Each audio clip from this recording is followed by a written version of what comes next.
ang mga pagtulunan sa ato ang mga higala nga mga dili katoliko, makita nato ba nga kung sila'y gitawag og makalamang, mangita gyud nagtudo-tudo, kinahanglan gyud mabasa. Pero ang problema kung sila pud ang pangayuan pud og tawag ining mabasa, di gid sila kahatag bisag usa ka setas, bisag usa ka kapitulo, bisag usa ka bersikulo sa ilaha gid mismong gitawag og gituhan. Kaya actually, puro lang gid sila claim eh. Sagad sa gitawag og mga butang ato ang tawag ining makit-an ug ato ang maobserbahan aning ato mga amigo nga mga dili katoliko, daghan kaayog mga claims pero di gid ta makakita, di ta makadungog nga naghatag sila mga dagko nga igong ebidensya sa ilahang gitawag og mga claims. Ano ako man nang gisulti kay katong last manggod nato nga tawag ini nga video nga ato ang gitawag og gi-upload is daghang igong mga nabasa nga ang purgatorio wala man na sa Biblia, dili man na mabasa sa Biblia. So ang pinaka-basis nila katong letra por letra mabasa kay di sila kabasag letra por letra per term nga purgatory sa sulod sa balaang kasulatan, lingon din sila nga di na tinuod ng purgatorio. So kung ningon ana nga to ang gitawag og basis mahitabo nga kini ding pagtuon nila nga si Manalo Anghel, si Ellen G. White Propeta, si tawag ng Kibuloy appointed son of God, kanang ilahang gitawag og mga pastor nga nagtudlo sa maayong balita nga way connection kan Kristo nga di gihapon mabasa sa Biblia. So buti pasabot sila mismo ang gasupak sa ilang kaugalingong pagtulunan nga kung dili mabasa dili tinuod.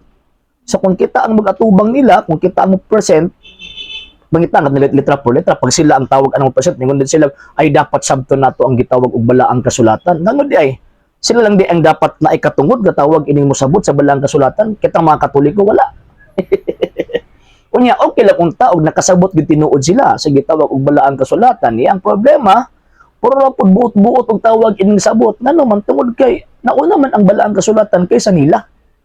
So buti pasabot dili mahitabo nga mamahimong factual or authoritative ang ilahang gitawag og explanation presentation o pagpasabot sa balaang kasulatan sa hinungdan nga sila mismo igo lang nag-awat, igo lang nibasa, igo lang tawag ang nagtudlo-tudlo kung unsa nakasulat sa balaang kasulatan. Pero wa gid sila makasabot o di gid nila mahatag ang tiunay nga explanation nganong nasulat na sa gitawag og balaang kasulatan. So buti pasabot mangita tagkatong official interpreter niya. Syempre pag naamang gitawag anang libro, normal gyud na nga naa gini official interpreter. Same good sa Philippine Constitution, di ba? Ang Philippine Constitution, ang official interpreter niya na mao ang Supreme Court. So kay ang Biblia mao man ang Constitution sa tuang gitog pagto kinsa mo interpret. Kini tawag ini mga sulpot nga niabot lang 15th century, 16th century hangtod sa 20th century. Dili nga naman kay ang Biblia una pa sila ng buto. So dapat syempre pag mugawas gud ang tawag ang libro, mag-una-una ang teacher before mugawas na gitawag og libro. Muna ang katong mga musunod nga mga teacher gibasihan to nga naman tungod kay teacher man naguna before ang libro, sila baliktad.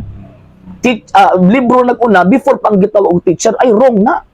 So mao na nga nagkatibula aging mo ang gitawag mga pundok kay bisag unsa na lang ilang gitawag gipang-angkon. Nagpabilin ang kamatuoran na kining mo ang gitawag mga pundok dili gyud iya sa tuang Ginoong Hesukristo. Anong dili man iya mga higalag mga igsuon ngano man tungod kay wala gi puro claim, wala gitawag og ebidensyang ilatag. So mao na nga karon nga panahon kung ingon sila nga di sila motuo kay dili mabasa sa balaang kasulatan, ato daw sulayan pud ila pagtuo. Ato adong pangitaon na sa Biblia letra por letra ng ilang pagtuo na ba kay mabasa gyud. Actually dagdaghan na kung tawag ang mga panahon nga nakig-atubang og mga pastoy na ilahang tawag ang mga pastoy mismo sa mga nagkadaing pundok, daghan kong gipangutana sa ilaha ug ato ang gipakaon sa ilaha ang ilahang kaugalingon nilang gitawag og pagtulungan. Pero until now bisag usa ka pastoy nila wala sila mahatag letra por letrang mabasa nga naa sila koneksyon sa mga apostol o naa sila koneksyon sa Biblia nga ilahang gitawag og gibasa. Kaya nag-iingon nga claiming and proving are two different things.